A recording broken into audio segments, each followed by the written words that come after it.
ये समाजवादी पार्टी कह रही है कि मुसलमान बाबर की औलाद है, अगर वो वापस नहीं ले रहे हैं। और मैं पूछना चाहता हूं उसमें तुम किसके लिए है? ये तुम किसके लिए है? तुम हिंदुओं के लिए है? नहीं नहीं नहीं नहीं, उसमें तो काट छाट करके रखनी है ना। तो वहां पर तो एक रखना है, औरंगजेब से लेके बाबर तक कभी नहीं कहना है कि उसमें से कौन अशरफ था, कौन अजलफ था, कौन अरजल था, कौन शेख था, कौन सैयद था, कोई उसमें कोई बहना नहीं था, कोई अंसारी नहीं था, कोई गद्दी नहीं था, कोई घोसी नहीं था, मगर यहां पे आके लड़ाना है।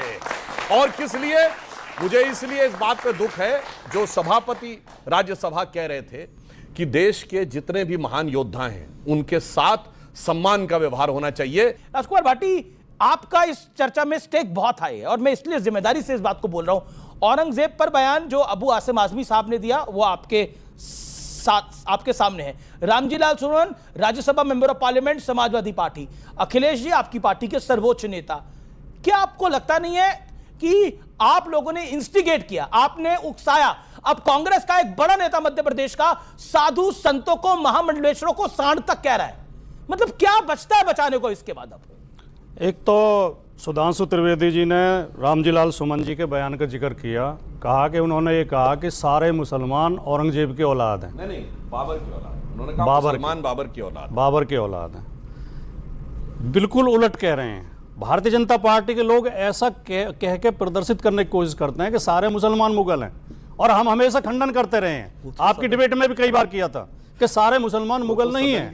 सदन के अंदर यह बोला कि अगर मुसलमान बाबर की औलाद हैं, अगर कुछ छोड़ गए, आधा सच बोलना झूठ बोलने से भी ज्यादा खतरनाक होता है। वो कह रहे हैं अगर मुसलमान बाबर की औलाद हैं, देख लें आप। फिर आपने कहा कि तुम किसके लिए कहा? उन्होंने कहा फिर तुम किसकी औलाद हो? तुम कहा बीजेपी वालों के लिए, क्योंकि ये बीजेपी वाले ही तो कहते हैं हम महापुरुष। लेकिन आपने उसमें जोड़ दिया हिंदू समाज के लिए कहा। हिंदू शब्द उन्होंने प्रयोग ही नहीं किया।